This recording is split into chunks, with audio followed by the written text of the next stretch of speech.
Welcome to the No One Is Coming podcast, a podcast for all of the fierce and fabulous, basically superhuman single moms out there that are ready to reclaim their power, peace of mind, and not just survive, but thrive. I'm talking flourish during this season of single motherhood.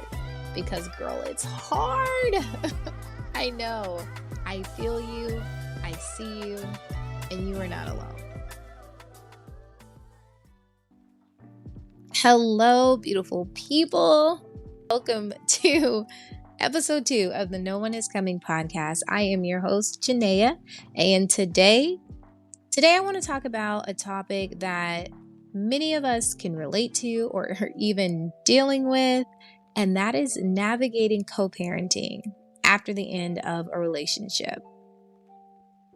This is probably one of the most daunting, frustrating, just things that you have to deal with when a relationship ends. Unfortunately, when you have kids with someone, you don't get to do the ghosting, no contact stuff that some people will recommend when you have a breakup, or that some people have the luxury of doing because you share a kid with this person. So you have to talk to them. You have to communicate with them. They're going to be in your life for at least 18 very long years. So, it can be really, really hard because obviously the relationship has ended. Most of the time, it doesn't end amicably. So there was something that caused it to end. And you now still have to deal with this person ultimately. I always say the most important decision you'll make in your life is who you have kids with. Who you marry is important too, of course.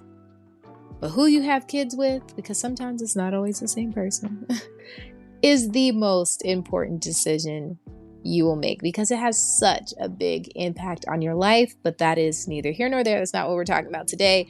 I want to talk about really the 3 mental shifts or expectation shifts, you could say, that I've learned over the course of the last 7 years with co-parenting with my son's father. Because co-parenting is tough, but having a positive co-parenting relationship is really important. I really do feel like it's a conversation that we need to have and have more of, because I don't think that it showcased enough positive co-parenting relationships. We see the drama, we see the toxicity all the time, but that doesn't have to be the situation. It can be positive, and it should be positive really for your children's benefit. So these are the things that I've learned that have really helped with me and my son's father navigating co-parenting after the end of our relationship. So before I dive headfirst into the 3 things, I want to start by just touching base on why I called them mindset shifts or like expectation shifts, because that's really what they are. I read this book. It's called Solve for Happy. And in there, he basically talks about what his idea of the happiness equation is, which I agree with and I can completely understand. And that's basically you're either happy or you're unhappy. So happiness is the absence of unhappiness. And unhappiness is attached to frustration, disappointment, anger, sadness, all that other good stuff. That all falls under unhappy. And those things typically occur when the perception of an event or circumstance, situation, whatever, the perception of this thing is less than what your expectation of it was. So if you expect this, amazing relationship, right, and it falls short of that, then it makes you unhappy, or it makes you sad, frustrated, angry, insert feeling that's not happy. But when your expectation is equal to or greater than the perception of that event, then you're usually happy, right? You're happy about it because you're not unhappy. So with that in mind, the first expectation shift that has really helped us have a positive co-parenting relationship, raising our son together, is don't expect fair. You can't expect for it to be fair. You're setting yourself up for failure if you're expecting it to be 50-50. 50-50 doesn't actually exist. It doesn't exist in a two-parent household where you guys are still in the relationship, and it definitely doesn't exist after the fact. It's not a thing. There's no such thing as 50-50 parenting. And the reason is because everyone contributes a little bit differently. So let's say that you guys are together. Backtrack. Let's start from the beginning. Pregnancy. There's no 50-50 in pregnancy. You're doing something completely different than what he's going to do because you're carrying the child. He's not going to experience that. He doesn't want to experience that, but he can. So it's not 50-50. The baby is born. You don't necessarily have a 50-50 split there either, right? There's always going to be someone doing a little bit more in any given circumstance. It doesn't always have to be you, but it's not 50-50. It can never really be equal because everyone contributes a little bit differently. What you bring as a mother is going to be completely different than what they bring as a father. That's just different. So you can't expect for it to be fair. Throw that idea out of your mind. There's no such thing. Instead of looking at it as fair, look more at it along the lines of what's best for your child. Because at the end of the day, that's what really matters. You're not doing it based off of what's fair. You're going to do things based off of what's best. So that was the first expectation shift that I had to have. And once I did that, I became a lot less frustrated with things. It can really help. Don't expect fair. Fair doesn't exist. What's that saying? Life isn't fair. Neither is parenting. So the next one was don't expect praise. If your co-parent gives you kudos, if they give you your flowers for being an amazing parent, then yes, you can appreciate that and that is great. But you don't expect it, because if they don't do it, all that's going to do is lead to frustration and irritation and disappointment. Don't expect it. Don't expect them to give you a pat on the back. And that's okay if they don't give you a pat on the back. I always kind of laugh a little bit when I see different posts on Facebook or like videos where men will talk about, how the mother of their children doesn't appreciate what kind of father they are, or something along those lines, right? Like, I help, I pick them up and I do this and I do that. I bought him Christmas gifts or whatever they feel that they're doing to contribute, which is great. I'm not taking away from that at all. But when they complain, like, she just doesn't appreciate things that I do and blah, blah, blah, blah, blah, whatever. I always find it a little funny because it's like, that's what you're supposed to do. You're supposed to take care of your child. But that kind of goes both ways, because I know for me, I used to get a little irritated when it's like, man, I do so much and I bend over backwards to make sure that, that gateway between the two of them is there. My son's father and I did not live in the same state. We actually have never lived in the same state after we split up. We've always been in different places. And so with my son being young, there was a lot of travel back and forth. And because of his job, he wasn't always able to come to where we were. So I would fly my son there. Now, mind you, again, we weren't together. We had a positive relationship because, that's the whole point of this thing, is to try to make it as positive as possible. But, it took effort. It took work. And one of the parts is this particular thing, because I would fly my son there and I would drop him off. and then fly back. So I would do this turnaround, and then I would usually fly back, pick him up, and then fly back home. That was the plan for our son to be with him during a certain period of time. And so I would fly usually from Washington to North Carolina at the time, and then back. And I would do that round trip twice, drop him off and pick him up.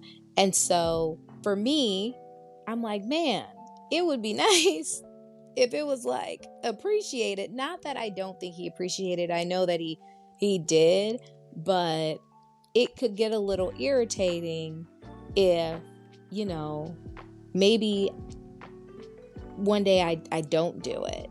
And it's like, oh my gosh, you're making things difficult. It's like, are you serious? Do you not realize all the stuff I do? So, and I know I'm not alone in that. Because as the primary parent, a lot of weight falls on you. And it sucks when you don't get appreciated. We are the unsung heroes of this story. But if you adjust your expectation and you just don't expect it from them. Because like I said before, at the end of the day, you're not doing it to get praise. You're not doing it to get a kudos and saying, hey, you're a good parent. You're doing it because that's your child and that's what's best for them. That is the underlying theme of all of this, is you're doing what's best for your child, not what's best for you, not what's best for the other parent, but ultimately what's best for the child. So if they don't give you any kudos for that, that's fine. Pat your own self on the back. Know you're doing a great job and keep it pushing. But when you don't have the expectation, you don't have to be frustrated either when they don't do it. And last but not least, I think this is a really, really important one, is don't expect you out of them. I remember my mom telling me like this kind of a story, but it was really it wasn't a specific event, but it was more of a reflection she was having around my childhood. And she would say how my dad, because my dad used to do my hair growing up. When I was with him, on my time with him, he would do my hair. And I hated it, by the way. It was the worst. I love him. I appreciate the fact that he tried. I had really thick hair.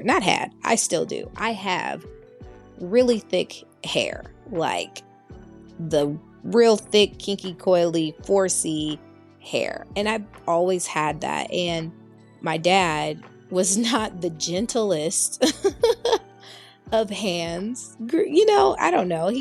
Can't imagine he did a lot of hair growing up. I mean, I had an older sister, and I don't know if he did her hair, but I know he did mine, and it was the worst. I used to hate when my dad would do my hair because he was so heavy-handed, and I just feel like it was horrible. But he tried, right? And he was so proud of them little braids that he would put in my hair. And I was young, so I didn't know any better. But my mom couldn't stand it. She couldn't stand it. She thought they were the ugliest little braids ever. But she couldn't, fault him for doing doing his part, doing what he felt was right. And it wasn't that I was going with my hair undone. It just wasn't the way she would have done it. But you have to allow them to do the things that they do their way. When it's their time and your child in their house, they got to run their house the way they run their house. So yeah, maybe you have your child go to bed at a different bedtime, or, you guys have a different routine at your home, but in their home, they're going to run their home the way they run their home. And you can't expect you out of them. As long as they're loved and cared for and, they're safe, then it's okay. And I think this is probably one of the most difficult ones, because especially when you start off in a relationship together, because you guys kind of built your household together, right? You had your routine together and how y'all did things. And now you're in two different households and they've gone off to do their own thing and you've gone off to do yours. Again, if they're being cared for, they're safe, they're fed, they're clothed, you know that that other parent loves them just as much as you do, even if it looks a little bit different. That's okay. And you have to adjust your expectations that they're not you. Their secret sauce is their secret sauce, and it's just as important and valuable as yours. So allow them to do their part with your guys' child the way that they want to do it. And then you do yours the way you want to do it. Just don't expect them to do it your way, because 9 times out of 10, they're not. You're just going to get yourself all riled up for nothing, because they're still not going to do it. It's just going to become, an argument that you guys have, which is really unnecessary. So that's it. Those are the 3 shifts in expectations that I had to make and that I've learned have really, really helped. And they've benefited us greatly in making this co-parenting dynamic as positive as it possibly can be. I think that we have a great dynamic, and it's not just good for, I can't speak for him, but I know my own mental well-being, because having to argue and just continually deal with these negative emotions that could come from not having a good co-parenting relationship is exhausting. And being a single parent at that is hard enough. You don't need to be adding any more emotional drama to the equation. So making those shifts in expectations it's helped so much. And I really hope that you found these 3 things helpful as well as you navigate the complexities of co-parenting after the end of a relationship. It's a difficult time. Breakups are already hard, and then adding co-parenting to it just makes it harder. Your ex, your co-parent, the counterpart may really work your nerves, your last nerves. They could just irritate your whole spirit at times.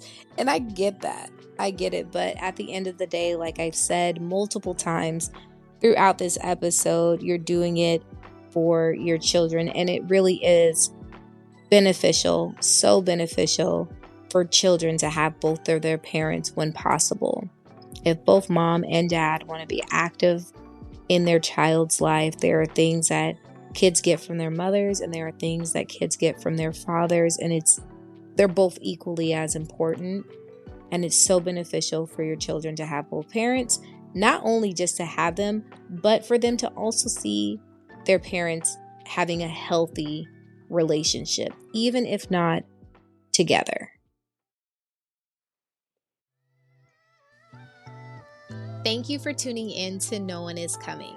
If you found value in today's episode, please subscribe, rate, and review the podcast. Your support means the world to me.